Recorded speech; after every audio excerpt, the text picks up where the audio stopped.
दूर किसी जंगल में चिड़ियों का एक जोड़ा रहता था। टूनी चिड़िया और टूना चिड़ा और उसका एक अंडा। वे अपने अंडे से बहुत प्यार करते थे क्योंकि उसके अंडे से बच्चे निकलने ही वाला था। टूना सुबह सुबह भोजन की तलाश में निकल जाता। मम्मा चिड़िया सारा दिन अंडे का रक्षा करती और अपने अंडे से बातें करती रहती थी। अगर इस अंडे से बेटा निकला तो उसका नाम कुकू रखूंगी, और अगर बेटी निकली तो गुड़िया कहकर पुकारूंगी। मैं अपने बच्चे की हर खुशी पूरी करूंगी, अच्छे से अच्छे भोजन ला कर दूंगी अपने बच्चे को। टूनी चिड़िया बैठे बैठे ऐसे बातें कर रही थी, तभी उन्हें एक आहट सुनाई। फिर टूनी चिड़िया शांत होकर घोंसले में छुप जाती है। मिल जाए कोई तो शिकारी मिल जाए, आज सुबह से ही घूम रहा हूँ। अपने आसपास शिकारी को देखकर टूनी चिड़िया डर जाती है और घोंसले में छुप कर बैठ जाती है और अपनी नज़र शिकारी पर रखती है। नहीं, यहाँ तो कोई शिकार नहीं है, ना ही कोई चिड़िया है और ना ही कोई मैना। लगता है मुझे कहीं और जाना होगा, मैं कल फिर इस दिशा में आऊँगा। यह कहकर शिकारी वहाँ से चला जाता है। शिकारी को जाता देख टूनी चैन की सांस लेती है और बोलती है, अब शिकारी ने यह रास्ता देख लिया है, लगता है हमें यहाँ से और कहीं जाना होगा, किसी और सुरक्षित जगह पर जाना होगा हमें। उधर टूना को भी भोजन मिल जाता है और टूना भोजन लेकर घोंसले की तरफ रवाना हो जाता है। और इधर टूनी बेसब्री से टूना का इंतजार कर रही होती है। जैसे ही टूना घोंसले में आता है तो टूनी टूना को सारी बातें बताने लगती है। वो शिकारी यहाँ तक पहुँच गया था, वो तो मैंने देख लिया और मैं छुपकर बैठ गई, वरना आज न जाने क्या हो जाता। वो फिर से लौट कर आएगा। इससे पहले वो शिकारी लौट कर आए, हमें अपने लिए कहीं और घोंसला बनाना होगा। क्यों ना हम अपना घोंसला नदी के पास बना लें? हाँ, वहाँ हमें पानी भी आसानी से मिल जाएगा और वो जगह भी सुरक्षित है। मैं आज वहाँ जाकर घोंसला बनाने का काम शुरू करता हूँ। मैं भी आपके साथ चलती हूँ, दोनों मिलकर जल्दी से घोंसला बना लेंगे। मगर हमारा अंडा भी तो है, इसका देखभाल कौन करेगा? हम अपना अंडा यहीं छोड़कर जाते हैं और नया घोंसला बनाकर फिर इस अंडे को यहाँ से लेकर जाएंगे। फिर वे पति पत्नी ऐसा ही करते हैं। वे दोनों जंगल के उस पार जाकर नया घोंसला बनाना शुरू कर देते हैं। एक कौवा और कौवी उड़ते उड़ते चिड़िया के पुराने घोंसले के पास आकर बैठ जाता है। फिर कौवी कौवा से कहती है, कालू, वो देखो, सामने घोंसले में किसी पक्षी का अंडा पड़ा है। शायद ये अंडा कोई पक्षी छोड़कर चला गया होगा। चलो इसे उठाकर अपने घोंसले में लेकर जाते हैं। कल मेरे मामा जी आएंगे तो उन्हें दे देंगे। मेरे मामा जी अंडा पीना बहुत पसंद करते हैं। नहीं जी, ये अंडा मेरी माँ पी लेगी। मेरी माँ भी कल आने वाली है। मेरी माँ अब बूढ़ी हो चुकी है, ये अंडा खाकर थोड़ी तो ताकत आएगी। यह कहकर कालू कौवा और गोरी कौवी टूनी का अंडा उठाकर वहां से चला जाता है। टूनी और टूना भी अपना घोंसला तैयार कर लेते हैं। फिर टूनी बोलती है, बाकी का काम आप कर लीजिए और मैं अंडा के पास जाती हूँ। ठीक है टूनी, ज्यादा देर मत करना, जल्दी आ जाना। फिर टूनी अपना अंडा लाने वहां से रवाना हो जाती। पुराने घोंसले में आकर देखती है कि उसका अंडा नहीं है। तब टूनी बोलती है, मेरा अंडा कहाँ चला गया? लगता है कोई मेरा अंडा उठा कर ले गया। मैंने अपने अंडा की सुरक्षा के लिए ही तो नया घोंसला बनाया था, मगर मेरे अंडा को कोई उठा कर ले गया। टूनी अपने घोंसले में अंडा ना पाकर बहुत रोती है और रोते हुए टूना के पास चली जाती है। टूना के पास पहुंचकर टूनी रोते रोते कहती है, हम लुट गए, हम बर्बाद हो गए। किसी जालिम ने हमारा अंडा चुरा कर ले गया। पुराने घोंसले में अंडा नहीं है। टूनी की यह बात सुनकर टूना हक्का बक्का रह जाता है और कहता है, ये क्या हो गया? हमारे मासूम अंडे ने किसी का क्या बिगाड़ा है? टूना और टूनी बैठे बैठे रोते रहते हैं। फिर रात हो जाती है। टूनी और टूना भोजन किए बिना ही अंडे के बारे में सोचते रहते और इधर गोरी और कालू भी अपने घोंसले में बैठे होते हैं। गोरी और कालू को अंडे से कुछ हरकत महसूस होती है। फिर गोरी अंडे को कान लगाकर देखती है और कहती है, कालू जी, ओ कालू जी, अंडे में तो बच्चा भी बन गया है। अब ये अंडा पीने लायक भी नहीं रहा। मुझे अंडे में से बच्चे की हिलने डुलने की आवाज सुनाई दे रही है। तो फिर इसे उठाकर बाहर फेंक दो। अगर अंडे से बच्चा बाहर आ गया तो नई मुसीबत खड़ी हो जाएगी। ना जाने किस पक्षी का होगा। अगर तोता हुआ तो उसकी टें से मुझे नींद ही नहीं आएगी। नहीं कालू, ऐसे नहीं फेंकते अंडे को। मैं ये अंडे कालन नदी में फेंकाऊंगी।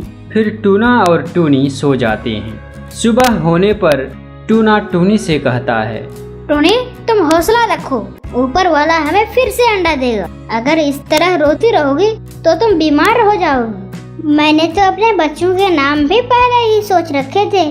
मुझे मेरे अंडे की बहुत याद सता रही है। मैं भोजन लेकर आता हूँ। हमें एक दूसरे के सहयोग से ये गम भूलना होगा। फिर टूना भोजन लाने के लिए चला जाता है। इधर गोरी कहती है, कालू, आज तुम जाओ और भोजन लेकर आओ और मैं इस अंडे को फेंक कर आती हूँ। फिर गौरी कौवी अंडा लेकर नदी की ओर चली जाती है और टूना भी भोजन लेकर आ रहा होता है। तभी टूना गौरी के पास अंडा देख लेता है। फिर टूना गौरी को रोक लेता है और पेड़ पर बैठकर कहता है, गौरी, कल हमारा अंडा किसी ने चुरा लिया है। क्या ये अंडा आपका है? तब गौरी कौवी टूना को समझाती है और कहती है, हाँ, ये अंडा मेरा है और मैं इसे बेचने जा रही हूँ क्योंकि मुझे भोजन की जरूरत है। यह सुनकर टूना मन ही मन सोचता है, मैं यह भोजन देकर गौरी से अंडा ले लेता हूँ। यह अंडा दिखाकर टूनी को कुछ दिनों के लिए खुश रख सकता हूँ। तुम मेरा ये भोजन ले लो गौरी बहन और मुझे अंडा दे दो। फिर गौरी भोजन लेकर अंडा टूना को दे देती है और गौरी अपने घोंसले में चली जाती है। और टूना अंडा लेकर जल्दी जल्दी टूनी के पास पहुंचकर टूनी को सारी बात बताता है। टूनी, ओ टूनी, देखो मैं तुम्हारे लिए क्या लाया हूँ। टूनी अंडा देखकर टूना से कहती है, टूना जी, ये अंडा कहाँ मिला? तब टूना सारी बात टूनी को बताता है। फिर टूनी गौर से अंडा देखकर कहती है, टूना, ये तो मेरे ही अंडे हैं। मिल गया, मुझे मेरा अंडा मिल गया। टूनी की बात सुनकर टूना हैरानी से पूछता है, क्या तुम्हें विश्वास है कि ये अंडा हमारा ही है? कोई माँ अपने अंडे को कैसे भूल सकती है? फिर वे दोनों बहुत खुश हो जाते हैं। उसका खोया हुआ अंडा उसे मिल जाता है। फिर कुछ दिन गुजर जाने के बाद उसके अंडे से सुंदर सा बच्चा निकल जाता है जिसका नाम वे कुकू रखते हैं। अब उसकी जिंदगी में खुशियां ही खुशियां लौट आती है। दोस्तों, आपने देखा एक माँ को अपने अंडे से कितना प्यार होता है। रामपुर के जंगल में टूनी चिड़िया अपनी मौसी के घर में रह रही थी। टूनी के माँ बाप की पहले ही मृत्यु हो गया था। टूनी चिड़िया और मानो चिड़ा के बीच गहरी दोस्ती थी। वे दोनों अक्सर छुप छुप कर बातें किया करता था। एक दिन टूनी और मानो एक पेड़ के नीचे बातें कर रहे थे। तभी उन्हें उनकी मौसी बबली कबूतरी देख लेती है। क्या रे मनहूस टूनी, यही सब करने के लिए मैंने तुम्हें पाल पोस कर बड़ा किया। अच्छा होता कि तुम अपने माँ बाप के साथ ही मर जाती। तेरा क्या, अगर तुम इस लफंगे मानो के साथ किसी दिन भाग गई तो मेरा तो नाक ही कट जाएगी ना। रुको, आने दो तुम्हारे मौसा जी को। उनसे कहकर तुम्हारी रिश्ते की बात करने को कहती हूँ। अब जल्द ही तुम्हारी शादी करवा दूंगी। आज से तेरा बाहर निकलना बंद। मौसी, ऐसा मत करो। मैं मानो के बिना नहीं जी पाऊंगी। अगर आपको मेरी शादी करवाना ही है तो मानो से करा दो। फिर टूनी की मौसी बबली कबूतरी टूनी को घर में बंद कर देती है। कुछ ही दिनों बाद बबली कबूतरी टूनी की शादी एक गरीब परिवार में करा देती है। टूनी का पति कालू कौवा मजदूरी किया करता था। टूनी इसे अपनी किस्मत समझकर अपने ससुराल में खुशी खुशी रहने लगती है। टूनी बहू, तुम्हारे पास जितना भी जेवर है मुझे दे दो। उससे मैं अपनी बेटी की शादी कराऊंगी। लेकिन मम्मा, ये तो मेरे माँ बाप की आखिरी निशानी है। मैं अपनी जेवर आपको नहीं दे सकती। देखो टूनी, आज के बाद तुम मुझसे जबान मत लगाना। नहीं तो तुम्हें काट कर जंगल में फेंक आऊंगी। किसी को कानो कान खबर भी नहीं होगा। वैसे भी तुम्हारे माँ बाप भी नहीं हैं। टूनी अपनी सास की बातें सुनकर डर जाती है। ठीक है मम्मा, मैं अपनी जेवर लाती हूँ। फिर टूनी चिड़िया अपनी जेवर अलमारी से निकालकर अपनी सास को दे देती है। ये लीजिए मम्मा, जेवर। कुछ दिनों के बाद टूनी के 2 बच्चे जन्म लेते हैं। टूनी को अपने दोनों बच्चों की देखभाल के साथ साथ घर का सारा काम करना पड़ता था। मीनू चिड़िया सिर्फ बैठे बैठे खाती रहती थी। फिर एक दिन टूनी अपने पति कालू से कहती है, सुनिए जी, मैं अपने दोनों बच्चों को संभालूं या घर का काम करूं? आप माँ जी को बोलिए ना कि घर के कामों में थोड़ी मेरी हाथ बटाए या मेरे बच्चों को कुछ देर के लिए संभाले। टूनी की ये सारी बातें उसकी सास मीनू चिड़िया सुन लेती है। क्या रे कलमोही, क्या चुगली लगा रही हो मेरे बेटे को मेरे खिलाफ? देखो कालू, सारी प्रॉपर्टी अभी भी मेरे नाम पर ही है। अगर तुमने मेरे खिलाफ कुछ भी उल्टी सीधी हरकत किया तो मैं तुम दोनों को और तुम्हारे बच्चों को घर से निकाल दूंगी। इस तरह मीनू चिड़िया अपनी बहू टूनी चिड़िया को डरा धमका कर उससे घर का सारा काम करवाती। काम में कमी आने पर कभी कभी मीनू चिड़िया अपनी बहू टूनी चिड़िया की पिटाई भी करती रहती।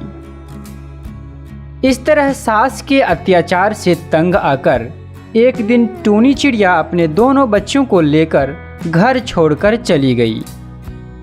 रास्ते में उन्हें कुछ पक्षियां चूड़ी बेचती नजर आई। तब टूनी चिड़िया उनके पास गई और बोली, बहन जी, मेरे बच्चे भूख से परेशान हो रहे हैं। अगर आप मुझे भी चूड़ी बेचने का काम दिलवा देते तो आपकी बड़ी कृपा होगी। हाँ बहन, ये लो चूड़ियाँ और इसे जंगल में बेच आओ और जो मुनाफा होगा उसमें हम दोनों 50-50 के हिस्सेदार होंगे। ठीक है बहन जी। यह कहकर टूनी चिड़िया जंगल में चूड़ियाँ बेचने चली जाती है।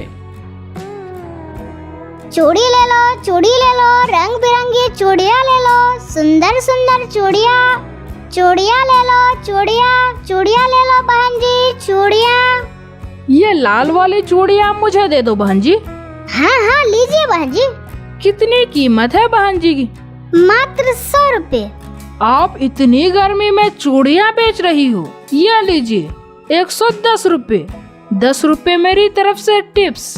फिर टूनी चिड़िया वहाँ से दूसरी जगह चली जाती है। देखते ही देखते चूड़ी लेने के लिए टूनी के पास पक्षियों की भीड़ लग जाती है। इस तरह चूड़ियाँ बेचकर टूनी की अच्छी खासी कमाई होने लगती है। फिर टूनी चिड़िया तोती के पास जाकर बोलती है, ये लो बहन, आज की कमाई। फिर तोती टूनी को कुल लाभ का 50% वापस कर देती है। पैसे लेकर टूनी चिड़िया जाने लगती है। तभी तोती बोलती है, रुको टूनी, मैं 2 सालों से चूड़ियाँ बेच रही हूँ पर आज तक इतनी चूड़ियाँ नहीं बेच पाई जितनी तुमने बेची। आज से तुम अपने दोनों बच्चों के साथ मेरे घर में ही रहोगी। अब हम एक परिवार की तरह मिलजुल कर रहेंगे। तब से टूनी चिड़िया तोती के घर में खुशी खुशी रहने लगी। ऐसे ही समय गुजरता गया। एक दिन टूनी चिड़िया जंगल में चूड़ियाँ बेच रही थी। तभी उसकी नज़र एक चिड़िया पर पड़ी जो खेत में काम कर रही थी। जब टूनी चिड़िया उसके पास गई तो वह हैरान रह गई, क्योंकि वह चिड़िया कोई और नहीं बल्कि उसी की सास थी। मम्मा, आप यहाँ खेत में क्यों काम कर रही हैं? टूनी बेटी, मुझे माफ कर दो। शायद तुमसे गलत व्यवहार करने का भगवान ने मुझे ये सजा दिया। आप कहना क्या चाहते हैं मम्मा? बेटी, तुम्हारे घर से चले जाने के कुछ ही दिन बाद। मम्मा, आप अकेली काम करके थक जाती हो। एक बहू क्यों नहीं लेके आती? टूनी कितनी अच्छी थी, पर आपको उसका काम नजर ही नहीं आता था। अब पता चल रहा है ना कि काम करने में थकान होती है या नहीं। हाँ बेटा, आज अगर टूनी बहू होती तो मुझे ये दिन नहीं देखना पड़ता। मम्मा, मैं काम पे जा रहा हूँ, खाना बना के रखिएगा। यह कहकर कालू कौवा काम पर चला जाता है। शाम के समय कालू कौवा काली कौवी को शादी करके अपने साथ लेकर आ जाता है। मम्मा मम्मा, आज से ये तेरी बहू है। मैंने शादी कर ली है इससे। और काली, ये मेरी माँ है। आओ बेटा, खाना खा लो। मम्मा, हम दोनों ने खाना खा लिया है। आप खाना खा लीजिए और सो जाइए। फिर देखते ही देखते रात हो जाती है। सुबह होने पर मीनू चिड़िया काली कौवी से बोलती है, अरे बहू काली, सुनते हो घर में बहुत काम पड़ा है। जल्दी से बर्तन धोकर नाश्ता बना दो, कालू बेटा काम पर जाएगा। अपनी सास की बातें सुनकर काली कौवी बर्तन मांजने लगती है। फिर कुछ देर के बाद कालू कौवा काम के लिए घर से निकल जाता है। कालू के घर से जाते ही काली कौवी बोलती है, क्या रे बुढ़े, तुम मुझे काम बतलाएगी और खुद आराम करेगी? जल्दी उठो और झाड़ू लगाओ, बड़ी आई मालकिन बनने। तुम जानती नहीं कि मैं कौन हूँ? अपनी बहू का बुरा व्यवहार देखकर मीनू चिड़िया रोने लगती है और रोते रोते झाड़ू लगाने लगती है और काली कौवी सो जाती है। शाम के समय कालू कौवा मजदूरी करके घर वापस आ जाता है। तब मीनू चिड़िया अपने बेटे को उसके पत्नी के बारे में सारी बातें बताती है। काली, इधर आओ। बोलो जी, क्या बात है? तुमने मम्मा से घर का सारा काम करवाई? क्यों, आपकी मम्मा क्या कोई महारानी है जो काम नहीं करेगी? काली, ये तुम क्या कह रही हो? तुम होश में तो हो ना? देखिए कालू जी, मैं कोई इस घर की नौकरानी नहीं हूँ जो मैं अकेली घर का सारा काम करूँ और ये बुढ़ी बैठी रहे। और हाँ, आप दोनों कान खोलकर सुन लीजिए, मैं इस जंगल के कड़कनाथ सेठ की बेटी हूँ। इस जंगल की सारी पक्षियाँ मेरे बाप के कहर से थर थर कांपता है। अगर तुम दोनों ने मेरे साथ उल्टी सीधी हरकत करने की कोशिश भी की तो तुम दोनों जान से जाओगे। कड़कनाथ का नाम सुनकर कालू कौवा और मीनू चिड़िया दोनों डर जाते हैं। फिर काली कौवी घर की मालकिन बन जाती है और मीनू चिड़िया से घर का सारा काम करवाने लगती है। बेटी, मैं काली के कहर से परेशान होकर घर छोड़कर जंगलों में भटक रही हूँ। मुझे माफ कर दो बेटी। अगर मैंने तुम्हें नहीं परेशान करती तो आज ये दिन नहीं देखना पड़ता। मम्मा, आप परेशान ना हो, आप चलिए मेरे साथ। आज से हम सभी मिलजुल कर रहेंगे और चूड़ियों की एक बड़ी दुकान खोलेंगे। फिर टूनी चिड़िया और मीनू चिड़िया दोनों मिलकर चूड़ियों की एक बड़ी सी दुकान खोल देती है और फिर दुकान में चूड़ियाँ बेच कर वे बहुत ही अमीर बन जाते हैं। दोस्तों, इस कहानी